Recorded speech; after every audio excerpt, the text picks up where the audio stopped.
जब परिवार में खाने के लिए भोजन तक नहीं होता है तो इंसान मजबूर हो जाता है। आज की जो सच्ची घटना है वो ऐसे ही एक 13-14 साल के लड़के की सच्ची घटना है। उसके घर में खाने तक के लिए भोजन नहीं था और जब खाने के लिए कोई चीज नहीं मिलती थी और बच्चे गुस्सा होते थे तो माता पिता उन्हें पीट दिया करते थे। इस चीज से नाराज होकर वो लड़का घर से भाग जाता है और भागकर पहुंच जाता है मुंबई मायानगरी। नमस्कार, मैं महक चौधरी लेकर आई हूं आपके सामने एक ऐसे लड़के की कहानी जिसने अपने जीवन में बहुत गरीबी देखी, लेकिन बाद में जो उसने सक्सेस पाई और उस सक्सेस के बाद जिस इंसान ने उसको सहारा दिया वो बनता है उसी का सहारा। तो शुरू करते हैं आज की सच्ची घटना। आज की सच्ची घटना निकल कर आ रही है गुजरात के पंचमहल जिले से, जो कि मुंबई से 500 किलोमीटर की दूरी पर है। यहाँ पर एक परिवार होता है और परिवार में 3-4 बच्चे होते हैं, उनके माता-पिता होते हैं। परिवार का भरण-पोषण बड़ी ही मुश्किल से होता है। आधी चीज़ें जो बच्चे चाहते हैं वो माँ-बाप नहीं दे पाते हैं और इस चीज़ से जब बच्चे नाराज़ होते हैं तो गुस्से में माता-पिता उन्हें पीट देते हैं।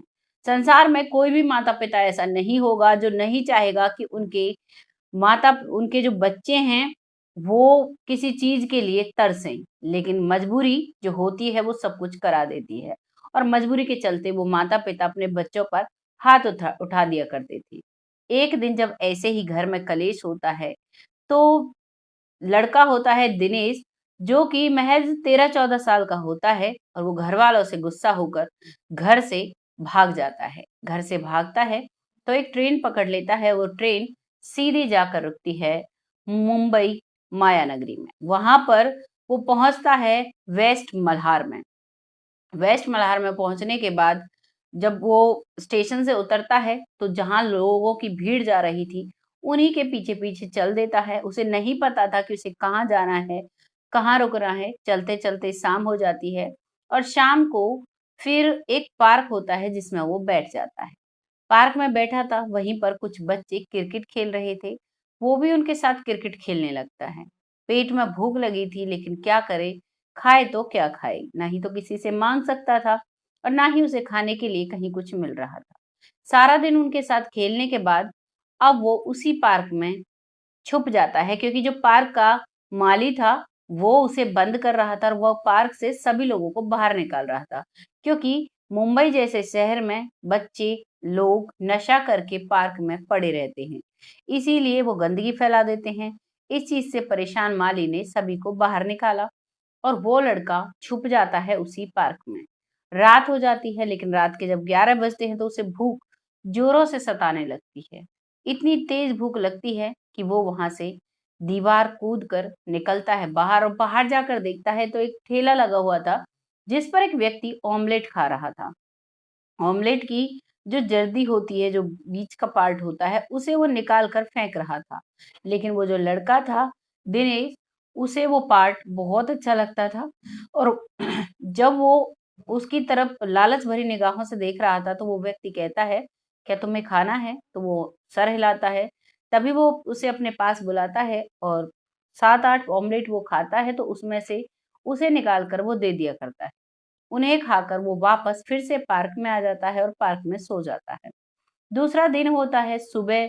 सुबह फिर से लोगों की चहल-पहल होती है और वो फिर से उठकर एक बेंच पर बैठ जाता है। काफ़ी मात्रा में लोग आते हैं, बच्चे आते हैं, फिर से उनके साथ खेलने लगता है। ऐसे ही करके दूसरा दिन भी निकल जाता है।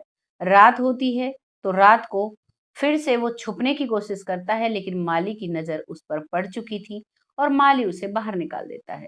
जब वो बाहर निकलता है, तो वो चला जाता है, वहाँ इधर-उधर देखता है, तो देखता है एक जगह भंडारा लगा हुआ था, जहाँ पर वो पेट भर के खाना खा लेता है और खाना खाने के बाद कुछ खाना एक पॉलिथीन में लेता है, कुछ पूरियाँ, और वापस से उस पार्क में दीवार फांद कर अंदर आ जाता है और एक पेड़ के नीचे छिपा देता है। तीसरा दिन फिर से होता है और दिन में फिर से लोगों की चहलकदमी बढ़ती है, तो वो फिर से उनके साथ घुल-मिल जाता है। लेकिन शरीर में काफ़ी कमज़ोरी थी और जब वो सोने की कोशिश करता था रात को, तो पार्क में उन्हें मच्छर बहुत ज़्यादा काटते थे, जिसकी वजह से उसे फ़ीवर होने लगा था। अब वैसे ही कमजोरी थी, ऊपर से फीवर भी था, तो वो उसी पार्क की एक बेंच पर लेट जाता है।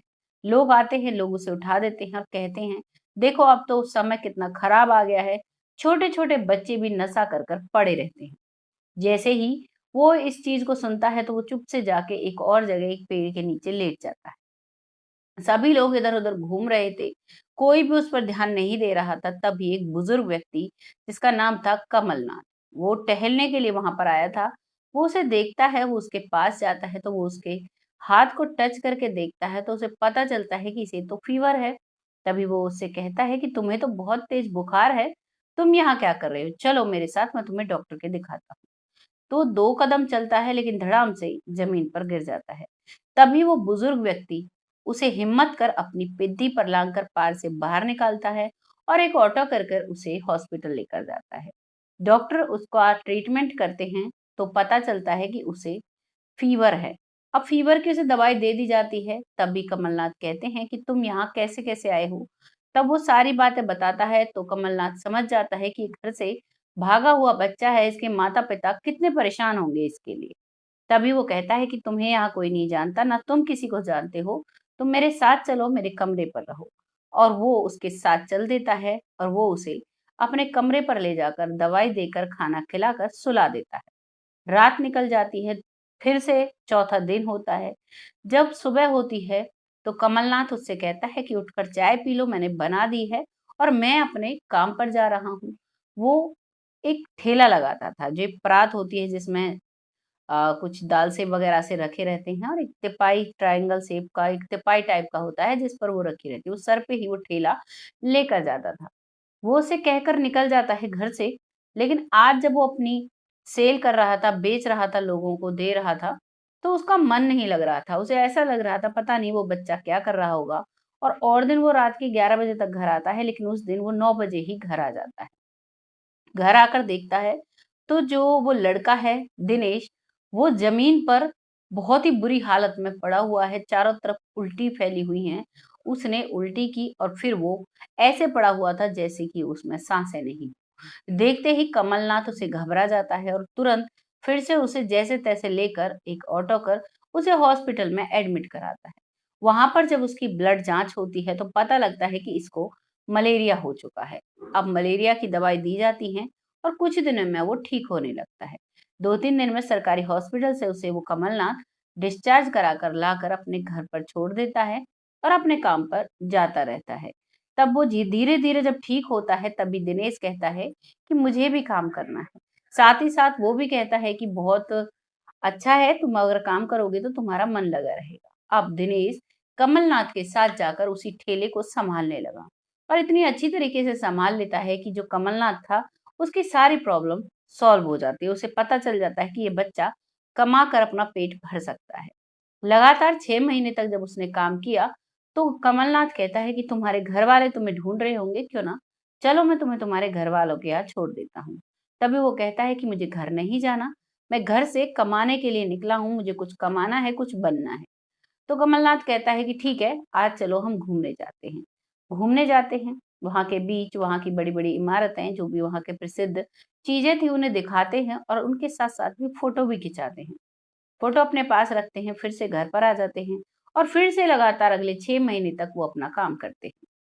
अब 6 महीने में वो जो लड़का दिनेश था, वो बिल्कुल परफेक्ट तरीके से सारा काम सीख चुका था और अच्छे से उसी ठेले को सँभालता और वहीं पे काम करने लगा। अब उसके पास करीबन 10,000 रुपए हो चुके थे पैसे। अभी वो कहता है कि अब तो अपने माता-पिता को ये पैसे भेज दो, तो कहता है कि कैसे भेजूँ? मुझे नहीं पता कैसे भेज सकते हैं। तभी वो कहता है कि मैं अपने गाँव जा रहा हूँ। बदायूँ का था कमलनाथ, वो कहता है कि मैं जाते हुए तुम्हारे पैसे तुम्हारे घर पहुँचवा दूँगा, तुम मुझे दो। तभी 10,000 रुपए दिनेश से लेकर वो जाता है और सीधा उसके घर जाता है, क्योंकि जब वो दोनों बात करते हैं दिनेश और वो व्यक्ति, बुजुर्ग व्यक्ति कमलनाथ, तो वो बता देता है कि मेरा यहाँ एड्रेस है, ये मेरा घर है। वो पूछते-पूछते घर पहुँच जाता है और वहाँ जाकर उनसे कहता है कि दिनेश आप ही का लड़का है। तो माँ बहुत ज़ोर से तड़प उठती है और कहती है, हाँ, मेरा बेटा है, क्या वो ठीक है? तभी वो कहता है कि हाँ, आपका बेटा बिल्कुल ठीक है और बहुत ही मेहनती है। बहुत ही लगन से वो अपना काम करता है। यह उसने 10,000 रुपए आपके लिए दिए हैं, आप इनसे गुजारा करिए और आगे भी वो भेजता रहेगा। ये बात करते हैं और कहते हैं कि मैं वो उसे बताते भी हैं कि मेरा एड्रेस वहाँ पर है, वहीं पर वो काम करता है। यानी माता-पिता को अब दिनेश का एड्रेस दे दिया जा चुका था। अब वो व्यक्ति वहाँ से निकलकर अपने गाँव की तरफ रुख करता है, जो कमलनाथ होता है। कमलनाथ अपने घर जाता है। घर जाने के बाद काफ़ी समय हो जाता है लेकिन वापस नहीं आता है। इधर दिनेश उसका इंतज़ार करता रहता है कि आखिरकार कमलनाथ बाबूजी गए, अब तक भी नहीं आए, क्या रीज़न है? अगले 1 साल निकलता है, फिर भी वो इंतज़ार करता है। अब वो ठेले की जगह पे पेंटर बन चुका था क्योंकि उसके पास जो भेलपूरी खाने के लिए लोग आते थे, वो उसे जानने लगे थे और बहुत ही एक परफेक्ट उन्हें व्यक्ति लगता था, तो उसे अब काम की कोई कमी नहीं थी। काफ़ी लोग उसके साथ जुड़ चुके थे। अब वो पेंटर बन जाता है, धीरे-धीरे पेंट करता है, उसके बाद 2 साल में ही पेंट सीखने के बाद अब वो उसी का ठेका लेने लगता है। और ठेका लेते-लेते अब वो इतना अमीर हो जाता है कि उसके पास पैसे, धन-दौलत, गाड़ी, घर किसी भी चीज़ की कमी नहीं होती है। वो अपने लिए बहुत कुछ जोड़ लेता है। अब भी करीबन 8 साल हो चुके थे और अभी भी उसे कमलनाथ बाबूजी का इंतज़ार था, लेकिन कमलनाथ बाबूजी नहीं आए। तभी वो सोचता है कि आखिरकार उनके साथ हुआ क्या? वो हैं भी या नहीं भी जिन्होंने इतने बुरे वक़्त में मेरी मदद की, मुझे उन्हें चलकर देखना चाहिए। जब वो उन बाबूजी का सामान देख रहा था तो उनकी एक डायरी में उनको एड्रेस मिलता है केदारनाथ, लड़के का नाम था। कमलनाथ के बच्चे का बेटे का जो नाम था वो केदारनाथ था और वो बदायूं जिले के थे। तो एड्रेस जब मिलता है तो वो व्यक्ति अपनी गाड़ी लेता है। दिनेश अब बड़ा हो चुका था, 18-19 साल का हो चुका था। अब वो 21 साल का हो चुका था। अब वो गाड़ी लेकर सीधा बदायूं का रुख करता है। लेकिन पहले वो सोचता है कि क्यों ना मम्मी-पापा से मिल लिया जाए। तो वो पहले अपने घर जाता है। अपने घर जब जाता है तो वो सभी देखकर उसे बहुत खुश होते हैं। उसका पिता भी, छोटे बहन-भाई भी और उसकी माँ भी। तभी उससे बैठाया जाता है, उससे खाना-पीना जो भी है सारी बातें की जाती हैं। तभी बातों-बातों में दिनेश बताता है कि मैं जिस तरीके से वहाँ गया, जिस व्यक्ति ने मेरी मदद की, आज उन्हें मुझे छोड़े 8 साल हो चुके हैं, अभी तक वो नहीं आए वापस। मैं उन्हें मिलने के लिए जा रहा हूँ। तभी वो घरवाले बताते हैं कि हाँ, वो तो यहाँ भी आए थे और हमें 10,000 रुपए देकर गए थे कि तुमने दिए हैं। वो बहुत अच्छे इंसान हैं, तुम ज़रूर जाओ। तभी वो ये चीज़ सुनकर बहुत हैरान होता है कि बाऊजी मेरे घर भी आए थे। और वो ये चीज़ सुनकर अब वो सीधा बदायूं का रुख करता है और वहाँ जाकर केदारनाथ का घर का एड्रेस पूछता है, जो कुछ लोकेटेड एरिया उन्होंने लिखा हुआ था एड्रेस में, और वो सीधा उनके घर पहुँच जाता है।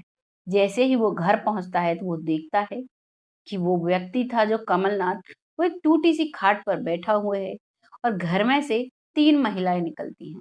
2 कुँवारी लड़कियाँ होती हैं, शादी के लायक उनकी उम्र है और 1 विधवा महिला वहाँ से निकलती है। जैसे ही वो निकलते हैं, तभी वो देखता है और उसे बाबूजी को यानी कमलनाथ को देखते ही उसकी आँखों से आँसू नहीं रुकते हैं। वो सीधा गाड़ी में से निकला हुआ आता है और उसके गले आकर रोने लगता है। कमलनाथ जिसकी कि बहुत कमज़ोर हालत हो चुकी थी क्योंकि उसके बेटे का देहांत होने की वजह से उसे लकवा मार गया था टेंशन में, और लकवा मारने की वजह से वो घर पर ही खाट पर टिक गया था। लेकिन उसने सोच लिया था कि जो मेरी जगह है, जो वहाँ पर है, वो उसे सँभाल लेगा और वो अच्छे से ज़िंदगी बसर करेगा। क्यों ना अब मुझे अपनी ज़िंदगी यहीं पर बसर की जाए। थोड़ी देर में वो दिनेश को पहचान लेता है। तभी दिनेश कहता है कि बाबूजी, मैंने तो आपको गाड़ी में से ही देख लिया था और तब से ही मेरे आँसू नहीं रुक रहे हैं, ये आपने अपना क्या हाल बना दिया। तभी वो कहता है, बेटा मेरी तो उम्र है, मेरे लिए तो कोई बड़ी बात नहीं है, लेकिन मुझे चिंता खाती है तो अपनी जवान जो 2 पोतियाँ हैं और अपनी जवान बहू की। इनको अकेला छोड़कर केदारनाथ अब इस दुनिया में नहीं है। मैं करूँ तो क्या करूँ?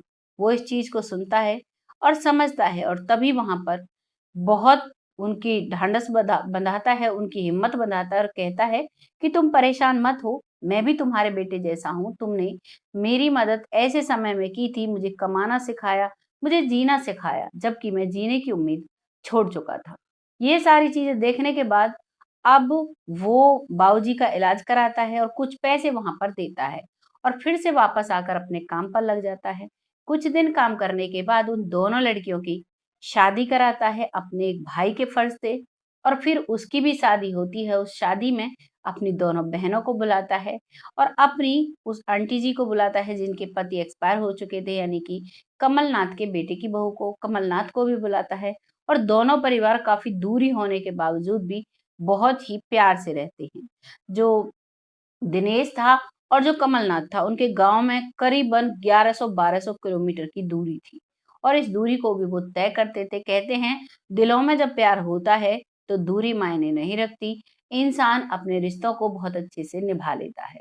ये थी कहानी दिनेश कुमार की और कमलनाथ की। कैसी लगी कहानी कमेंट सेक्शन में जरूर बताना। इस कहानी से हमें पता चलता है कि अगर हम किसी की मदद करते हैं तो हमारी मदद करने के लिए कोई ना कोई जरूर से भगवान तैयार करता है। जैसे कमलनाथ ने दिनेश की मदद की, वैसे ही कमलनाथ के बुरे वक्त में दिनेश ने आकर उसकी मदद की।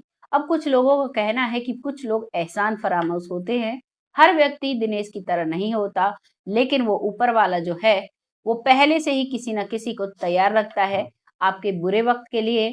अगर आप किसी की मदद करते हो, आप किसी की एक बार मदद करोगे, आपकी 1000 बार मदद करने के लिए भगवान लोगों को तैयार कर देगा। और भगवान इंसान के रूप में ही आता है, भगवान स्वयं धरती पर नहीं आते। वीडियो अगर जरा भी अच्छा लगा है तो इसको एक लाइक और एक कमेंट जरूर दीजिएगा। साथ ही साथ हमारे चैनल को सब्सक्राइब करिए जो कि यूट्यूब पर है, और फेसबुक पेज है जिसे फॉलो करिए, जिससे कि हमारी आने वाली हर वीडियो का नोटिफिकेशन आपके फोन पर आए। उसमें एक साथ में बेल आइकन होता है जिसे आप प्रेस करते हो, तो जैसे ही वीडियो अपलोड होती है आपके फोन पर नोटिफिकेशन आ जाएगा। बहुत जल्द फिर आती हूँ ऐसी एक सच्ची घटना के साथ। तब तक के लिए जय हिंद, जय भारत।